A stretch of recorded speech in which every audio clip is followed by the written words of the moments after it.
Tomorrow morning, a significant financial event is set to occur that will directly affect millions of individuals across the country as bank accounts nationwide receive deposits from the Social Security Administration, with some amounts reaching up to $2,000 or $400, depending on eligibility and specific circumstances. For those who depend on Social Security benefits, failing to fully comprehend the nuances of this particular payment wave could result in financial vulnerability, as a new batch of deposits has been officially confirmed. Yet there is a critical detail that many overlook, which involves the precise timing and structure of these payments. The date on which your payment arrives is not arbitrary, but is instead governed by a strict calendar system designed to ensure orderly distribution. And understanding your exact place in this schedule is essential for avoiding unnecessary financial stress and enabling confident planning for your budget and expenses. At present, the Social Security Administration allocates funds according to a framework that is connected to your birth date and the point at which you initially started receiving benefits, providing a predictable pattern that beneficiaries can rely on once they are informed. Are you prepared to determine precisely how you align within this system? If your birth date occurs within the first 10 days of any given month, your funds are scheduled to be deposited on the second Wednesday of the month, offering a consistent midpoint arrival for early month birthdays. For individuals born between the 11th and the 20th of the month, the deposit is timed for the third Wednesday, creating a staggered approach that prevents overload on financial institutions. And for those whose birthdays fall from the 21st through the 31st, the payment is delivered on the fourth Wednesday, completing the cycle and ensuring that all groups are covered without overlap. However, this is the point where the information becomes particularly crucial, as supplemental income streams, annual cost of living adjustments, and even occasional one-time deposits have the potential to alter these standard amounts, introducing variations that require close attention to avoid missing out on entitled funds. The true concern extends beyond merely the arrival date of your money. It centers on confirming that you are indeed receiving every dollar to which you are rightfully entitled through the program. Let us delve into the realities of what is transpiring, who qualifies for these benefits, and the methods by which you can verify that no opportunities are being overlooked in your case. The scale of this operation is immense, with over 70 million payments being processed each month under a system that has been refined and optimized over numerous years to handle such volume efficiently. Nevertheless, financial experts express ongoing concern over a stark reality. Countless beneficiaries fail to claim money they have legitimately earned due to a lack of understanding regarding the governing rules and eligibility criteria.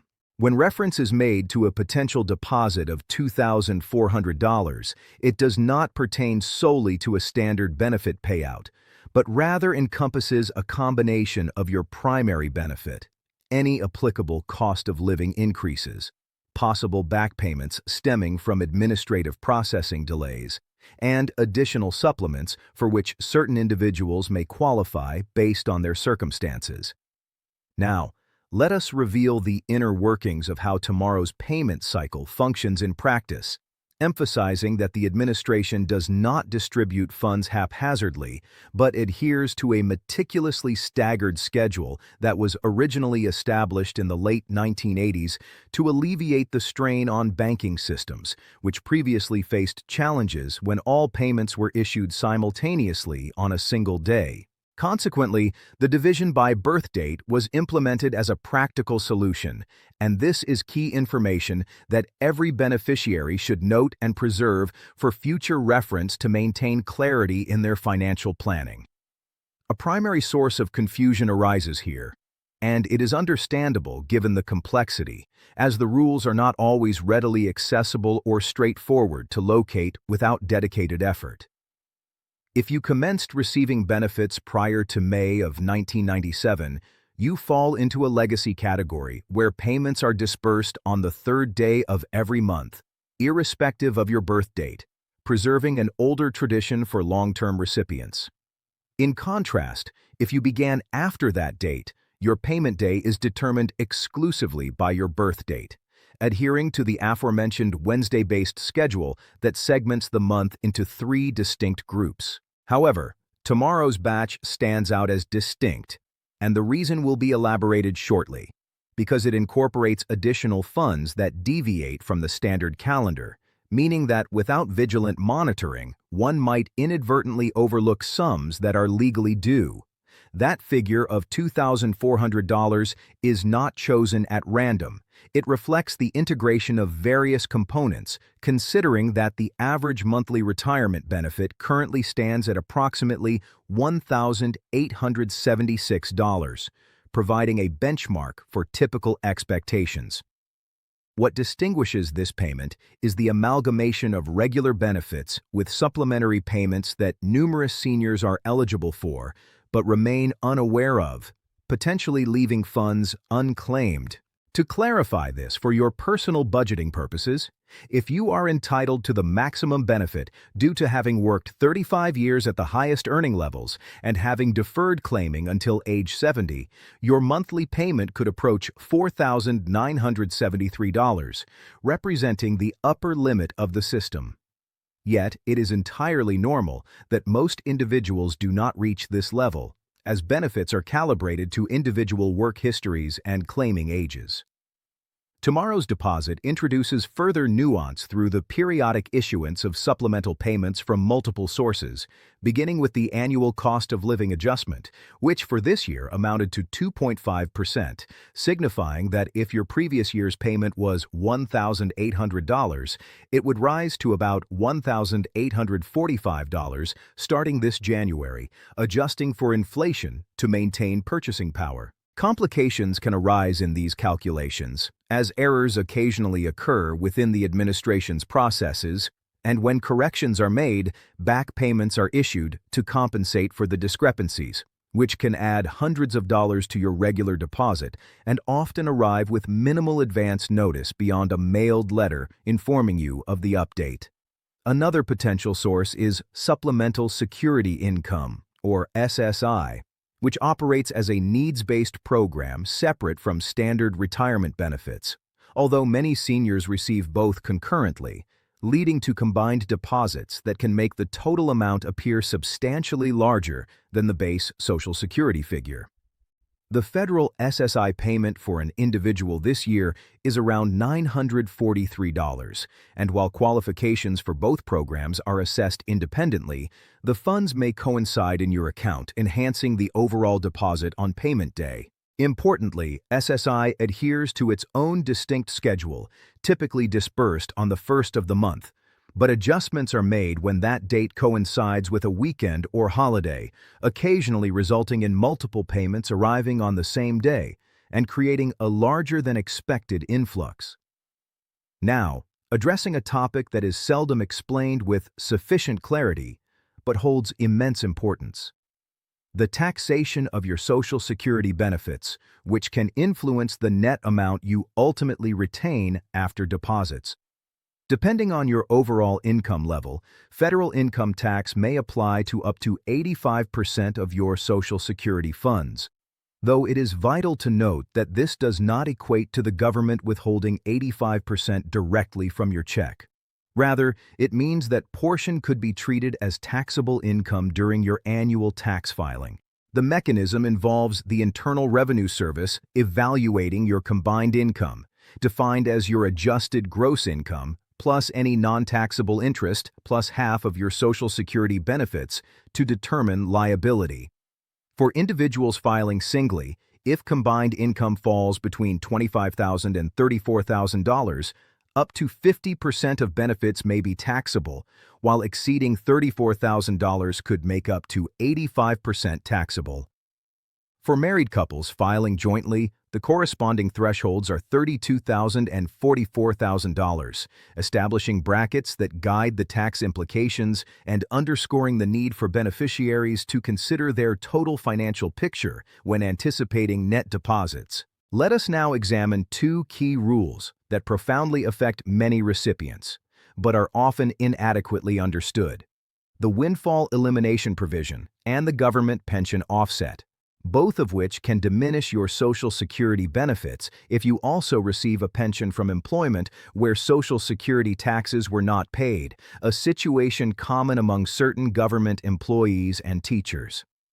The windfall elimination provision may reduce your benefit by up to half of your pension amount, subject to a maximum limit to prevent excessive cuts, while the government pension offset primarily impacts spousal or survivor benefits by reducing them by 2/3 of your government pension, leading to potentially significant adjustments that many only learn about upon application, resulting in payments lower than anticipated. Here is another essential aspect regarding tomorrow's payment: the distinction between your primary insurance amount and your actual benefit received, where the primary insurance amount represents what you would obtain if claiming precisely at your full retirement age, which is 67 for those born in 1960 or later, serving as the foundational calculation.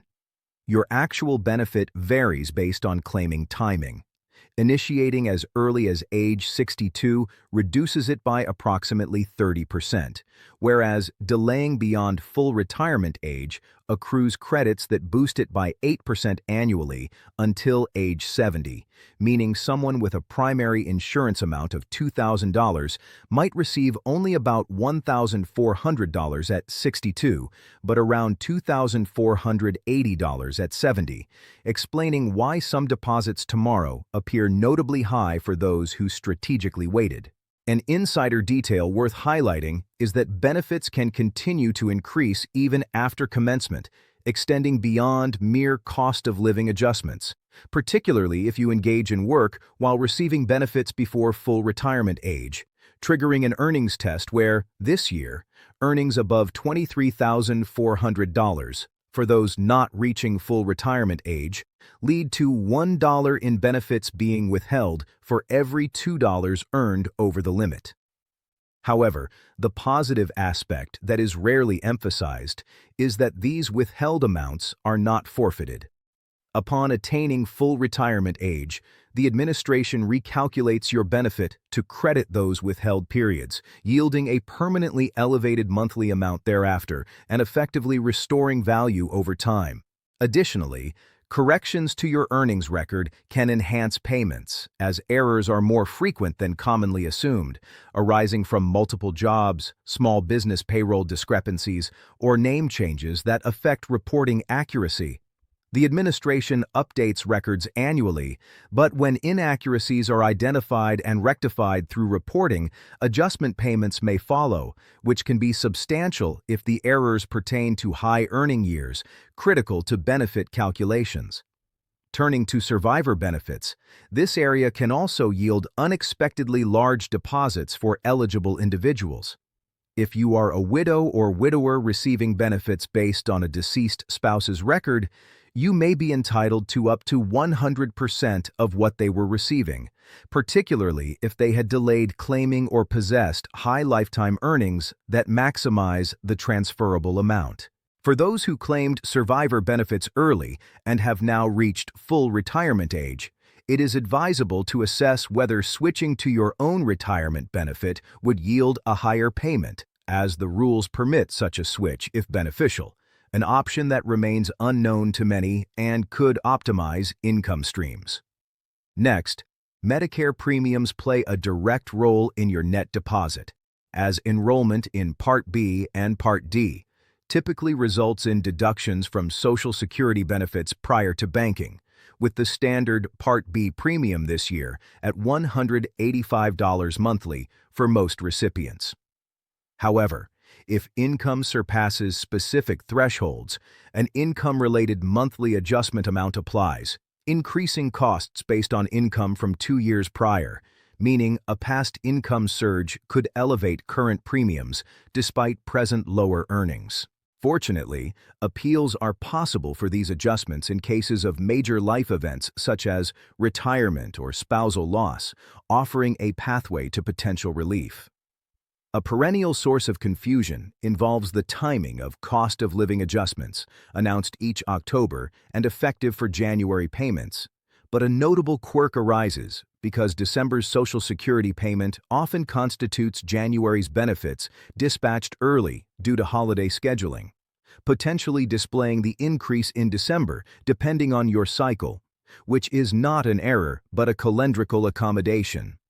Regarding delivery methods, which remain relevant despite modernization, if you still receive paper checks via mail, you represent a minority and face inherent drawbacks, as the government has mandated direct deposit for nearly all benefits for years, with limited exceptions, to mitigate risks of loss, theft, or delays associated with physical mail. Paper checks inherently take longer to access, and for tomorrow's payment, this could mean additional waiting days, whereas the administration actively promotes direct deposit, and for those without bank accounts, a designated debit card program facilitates federal benefit receipt securely.